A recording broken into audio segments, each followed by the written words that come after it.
ರೇಣುಕಾಸ್ವಾಮಿ ಕೊಲೆ ಪ್ರಕರಣದಲ್ಲಿ 14ನೇ ಆರೋಪಿಯಾಗಿರುವಂತಹ ದರ್ಶನ್ ಆಪ್ತ ಪ್ರದೋಷ್ ತಮ್ಮನ್ನ ಮಾಫಿ ಸಾಕ್ಷಿಯಾಗಿ ಪರಿಗಣಿಸುವಂತೆ ಅರ್ಜಿ ಹಾಕಿದ್ದು ಎಲ್ಲರಿಗೂ ಗೊತ್ತಿರುವಂತಹ ವಿಚಾರ.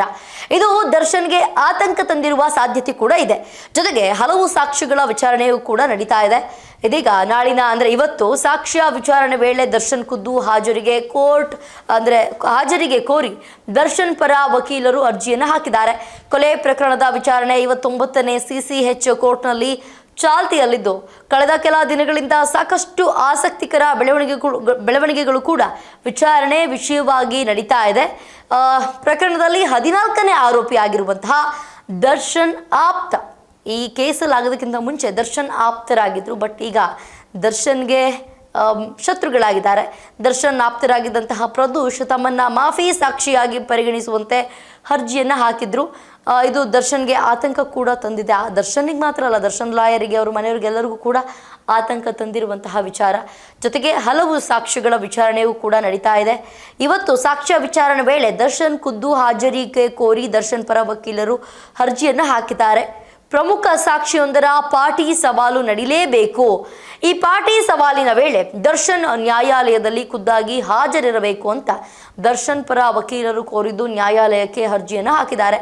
ಈವರೆಗೆ ರೇಣುಕಾಸ್ವಾಮಿ ಕೊಲೆ ಪ್ರಕರಣದ ವಿಚಾರಣೆ ದರ್ಶನ್ ಹಾಗೂ ಇನ್ನಿತರೆ ಕೆಲವು ಆರೋಪಿಗಳು ವಿಡಿಯೋ ಕಾನ್ಫರೆನ್ಸ್ ಮೂಲಕವೇ ಹಾಜರಾಗ್ತಿದ್ರು.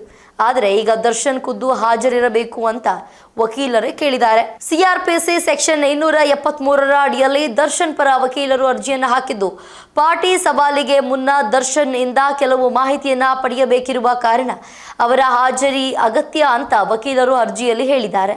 ಆದರೆ ನಿಗದಿತ ಅರ್ಜಿಯ ಬಗ್ಗೆ ನಾಳೆ ಇವತ್ತು ವಾದವನ್ನ ಮಂಡಿಸುವಂತೆ ನ್ಯಾಯಾಲಯವು ಸೂಚನೆಯನ್ನ ನೀಡಿದೆ.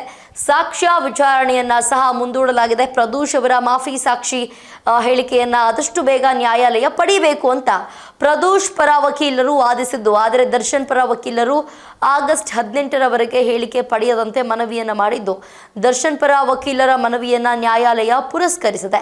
ಅಲ್ಲಿಗೆ ಸುಮಾರು 1 ವಾರಗಳ ಕಾಲ ದರ್ಶನ್ ಮತ್ತು ಗ್ಯಾಂಗ್ ನಿರಾಳವಾಗಿರಬಹುದಾಗಿದೆ. ಇದೇ ಪ್ರಕರಣದಲ್ಲಿ 12ನೇ ಆರೋಪಿಯಾಗಿರುವ ಲಕ್ಷ್ಮಣ್ ಪರ ವಕೀಲರು ಜಾಮೀನಿಗಾಗಿ ಅರ್ಜಿಯನ್ನು ಸಲ್ಲಿಸಿದ್ದಾರೆ. ಅರ್ಜಿಗೆ ಆಕ್ಷೇಪಣೆ ಸಲ್ಲಿಸಲು SPPಗೆ ನ್ಯಾಯಾಲಯ ಸೂಚನೆಯನ್ನು ನೀಡಿದೆ. ಜಾಮೀನು ಅರ್ಜಿಯ ವಿಚಾರಣೆಯನ್ನು ಆಗಸ್ಟ್ 17ಕ್ಕೆ ಈಗ ಮುಂದೂಡಲಾಗಿದೆ. ಎಲ್ಲಿವರೆಗೂ ಮುಂದೂಡಲಾಗಿದೆ? ಆಗಸ್ಟ್ 17ನೇ ತಾರೀಕುವರೆಗೂ ಮುಂದೂಡಲಾಗಿದೆ. ಬಟ್ ಇದೇನೆಲ್ಲ ಆಗುತ್ತೆ, ಪ್ರದೋಷ್ ಏನೆಲ್ಲ ಹೇಳಬಹುದು, ಕಾದು ನೋಡಬೇಕು. ಇದಾಗಿತ್ತು ಇವತ್ತಿನ ವಿಶೇಷ. ನೋಡ್ತಾ ಇರಿ ಸ್ಪೀಡ್ ನ್ಯೂಸ್ ಕನ್ನಡ. ಸುದ್ದಿ ನಿಮ್ಮದು, ವೇಗ ನಮ್ಮದು.